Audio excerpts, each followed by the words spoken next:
Open letter to the people of South Africa, all media representatives and economic journalists, and President Jacob Zuma, drafted by the Ubuntu Party and the UDF, 26 February 2015.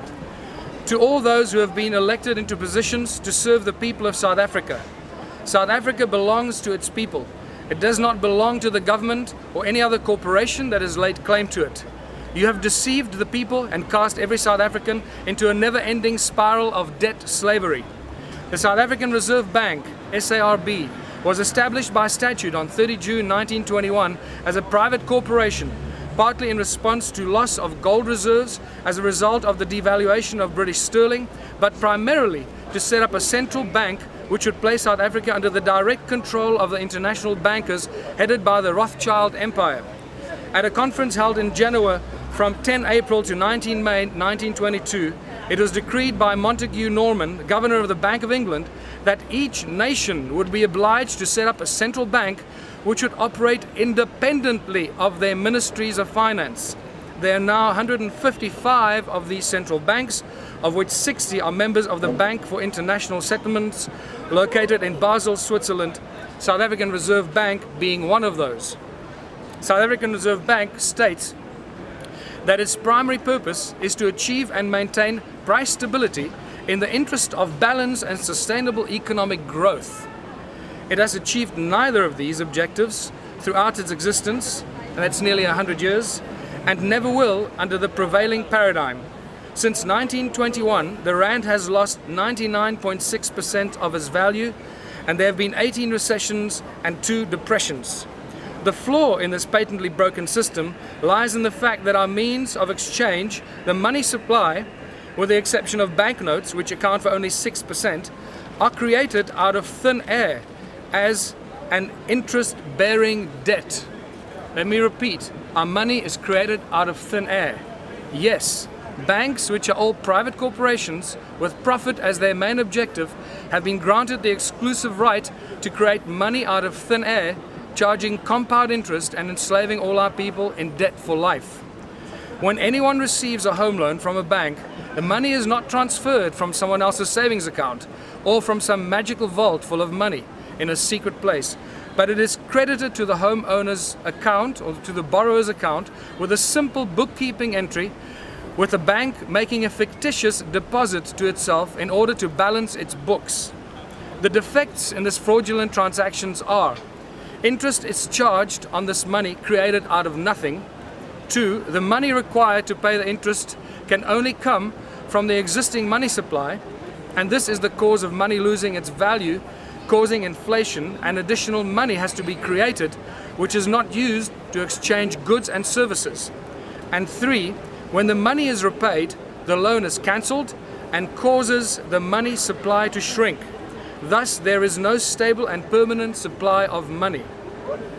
Home loans constitute over 50% of these unlawful loans granted by commercial banks and are instrumental in the enslavement of everyone.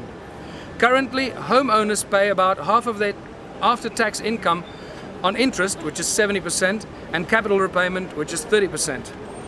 This system was masterminded by the South African Reserve Bank, ensures that people never have enough ready money to pay for their daily needs.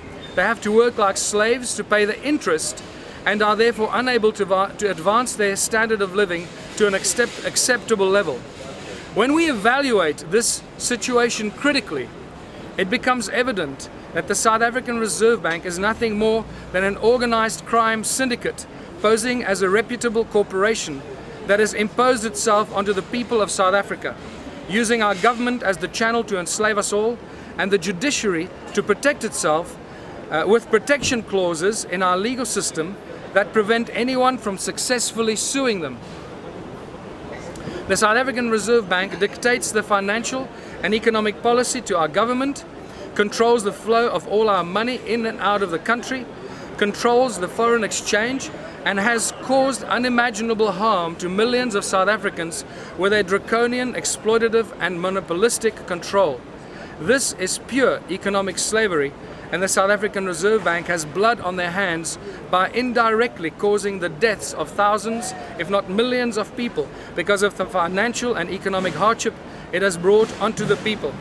It has unlawfully caused the repossession of people's property, evicted families from their homes and farms, and has in essence taken control of our country as a whole through their control of the money supply created by commercial banks.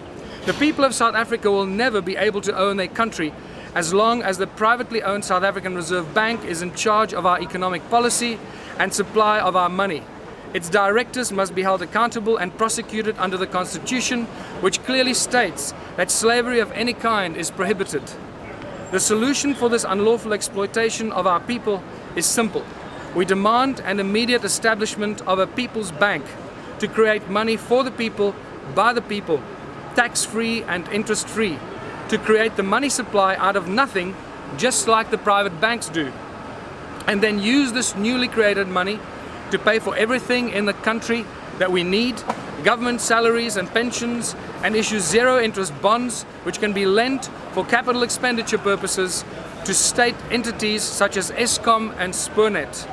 A People's Bank will allow every province, municipality and community to initiate public works of all kinds, to improve and upgrade all facilities imaginable, give full support to all farming and food growing activity to turn South Africa into a leading exporter of food, initiate and support research in all fields, upgrading and providing world-class healthcare facilities with the latest technology, the ability to provide the highest standard of sporting and recreation facilities, and so much more. Anything we can imagine can be provided and done if we have a People's Bank that issues money for the people, by the people, tax-free and interest-free. No government of the people should ever grant private corporations like banks the right to create money for the people out of thin air, with interest attached to it. Every government that has done so has simply sold their people into perpetual slavery to the banking corporations. The only reason we pay interest, taxes, levies and fees of all kinds is because our government has allowed the South African Reserve Bank to delegate the creation of money out of nothing to the commercial banks. In essence, the country of South Africa is borrowing money from a private corporation called the South African Reserve Bank instead of creating our own money. Most members of the media and the public are not aware of this situation, and the South African Reserve Bank has been getting away with this crime against the people for a century because of its deceptive actions and the simple ignorance, naivety and trust of the hard-working and honest people of South Africa. There have been many successful examples of state banks in the past 200 years that brought great prosperity to their countries and its people, but these have all been overthrown by the Rothschild-controlled private bankers with their immense political influence, who infiltrated the governments and ensured the institution of their own private banking empire in virtually all the countries of the world. A People's Bank will stimulate the rural areas and allow people to move from the overpopulated cities to the country by creating virtually 100% employment, because the money to improve the lives of our people will always be available for all public works and community projects imaginable.